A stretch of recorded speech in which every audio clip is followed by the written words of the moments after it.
What's up guys, Cwesolo here, and today we are back for another video on how to code in C#. Last time around, we covered arrays and how they work and what they can do, and today we're going to be covering methods. So this is actually very important. This is it's going to be kind of the beginning of object-oriented programming. Methods are used in object-oriented programming. They're used in a lot of different spots, and methods can hold entire algorithms in them or even be just single parts of an algorithm. The cool thing about this is that instead of having your code all in main like we've been thus far, you can actually put these things in other methods, only calling them when you need them, right? Instead of running through, all of it. So that's what we're going to be kind of doing. I'm going to show you how to construct a method and how they work and stuff like that. So let's get right into this. So first things first, let's create some integers. That's what we're going to do. Actually, we're going to create a random first, so that way we can make those values in the integers random, because I don't want to manually type things in. So let's go ahead and do this. So we're going to type in random RNG, which is the random number generator, equals new random, or the good old parentheses. You can follow along, or you can kind of just watch what I'm doing here, however you want to do it. But yeah, so we're going to go ahead and put int val1 equals RNG dot next. We're going to go 1 through 100. Forgot the 1 there. Int val2 equals RNG dot next 1 through 100. Alright, just like that. We're going to do console.writeLine, and then we'll have that ready to go. We're going to be basically making a method where we can get the area of a rectangle. The area of the rectangle is, and we'll just leave that like that for now. Okay, so let's make our method now. Now that we have our nice little code here to get the area, we're going to go ahead and make the method to get the area. So we're going to make int, oh, and by the way, like I said, we're working with static methods, so we're actually going to want to make sure we put the static int, the name of the method, so we're going to name it rect area, with the parentheses, some opening and curly braces, and we're going to go ahead and pass some stuff into this. So I'm going to go ahead and write this out, and then I'll explain it here in a sec.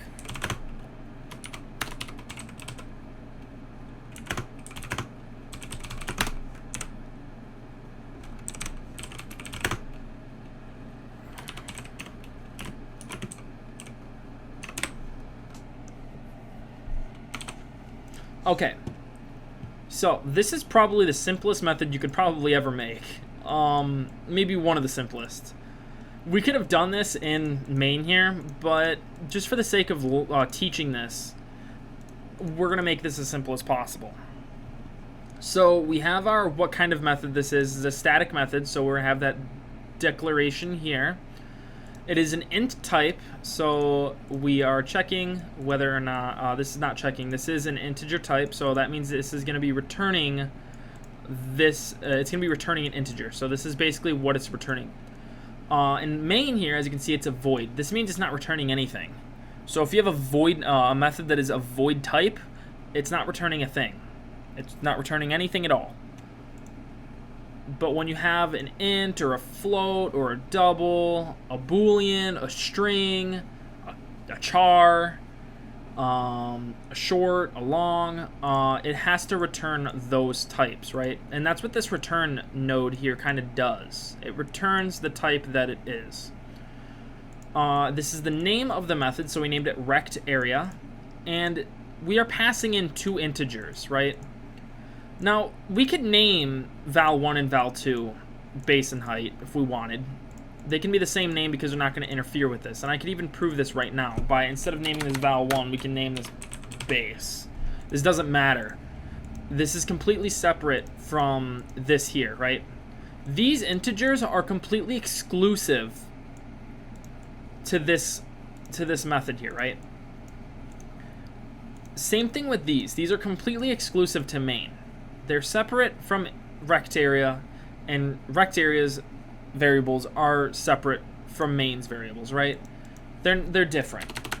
So we're gonna just keep this named val1, right? It's value1. And we are passing in 2 integers. This needs to take 2 integers, right? It can't be anything else. It needs to take 2 integers. You can't pass in 1. It needs to be 2, right? Kind of like how we did here in RNG.next. This is actually a method right here. We're calling this method, we're calling the method next, and we're passing in 2 integer values. And we're passing in 1 and 100. Just in the same way how we're going to do that for the rectangle area here. So in our console.writeLine thing here, we're gonna concatenate here, and we're gonna put a plus here, and we're gonna put rect area like that with the parentheses like so, and make sure that we have another parenthesis there. Sometimes Visual Studio won't add the other parenthesis, otherwise this won't work. And we're gonna pass in val1 and val2. So we go val1 comma val2, and this is how you get the things into your method, right? If you have more than one thing, you can basically you just have to separate them by a comma, right? So you have the base here, right? These things are separated by a comma, these are separated by a comma. This is how it needs to be set up. These are exactly the same. Instead of naming your variables here, you're just passing in variables here. So these val1 and val2 are going to be passed into the rect area, and then basically these 2 numbers, val1 and val2, are going to become the base and the height. This is the base, this is the height, and then it's going to return the base times the height. Now, we could have made a separate variable to return, but I mean, for a single line of code, this isn't really that crazy. It's just returning the base times the height.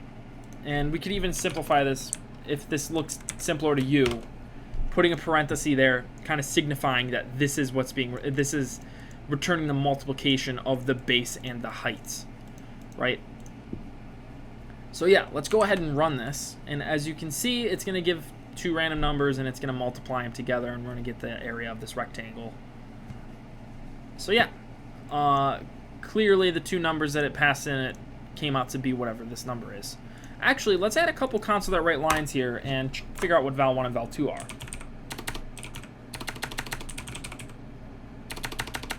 Console dot. Wow, I can't spell today. Val1.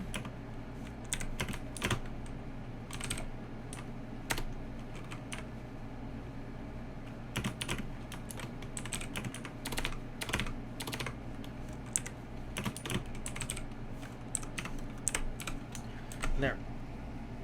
Oh, I didn't mean to select all that. Okay, so now we can kind of see what the values are. So val1 is 87, val2 is 100, or is equal to 24. I want to add some spaces here. That way we can see that a bit better. All right, val1 is 35, val2 is 84, and that's what those 2 are multiplied to be. And we can actually confirm that here with a calculator, not Call of Duty Black Ops Cold War. With a calculator, we can actually confirm that our algorithm actually works here. So we're going to go ahead and get rid of that.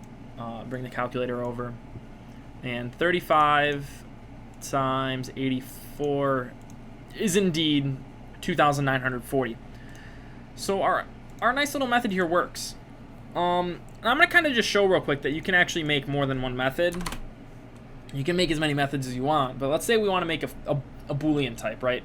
We're going to go static bool.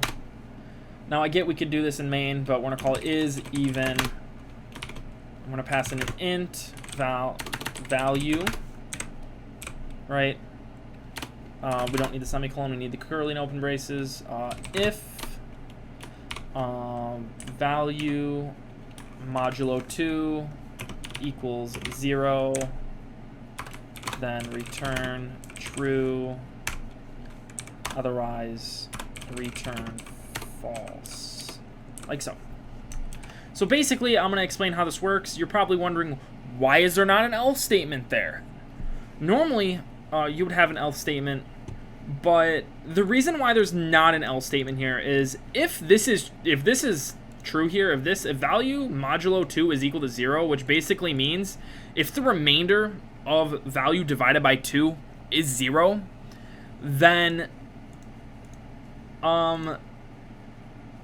that would mean that the number is even and the return is true. And we could even go ahead and we'll even be able to know by checking that it's actually even, because we'll see val1 here, since we are passing in a value, or whatever value we pass into this. So once we get to this if statement, it's going to check that, and if that's true, then it's just going to simply return true. If it's not true, it's going to run to this line of code down here, and it's just going to return false. It's kind of like an if-else statement without having the else. You might see this a lot when you're looking at other people's code, is that they may not have the else statement, and if it even gets into this, the rest of this method is just done. It just terminates right there and just returns the value. So that's why there is no else statement here. So yeah, let's go ahead and run this, and I'm going to do console dot writeLine, and we'll just check is the value even. Actually, we'll put is val1 even, and then we'll go ahead and plus that and go is even, and we'll go ahead and pass in val1.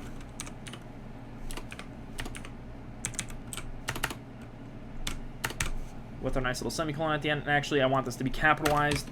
Just something that I like to do is make sure that my methods are capitalized to separate them from my variables. That way you can kind of see the difference between the two. So let's go ahead and run this. And I need a space there.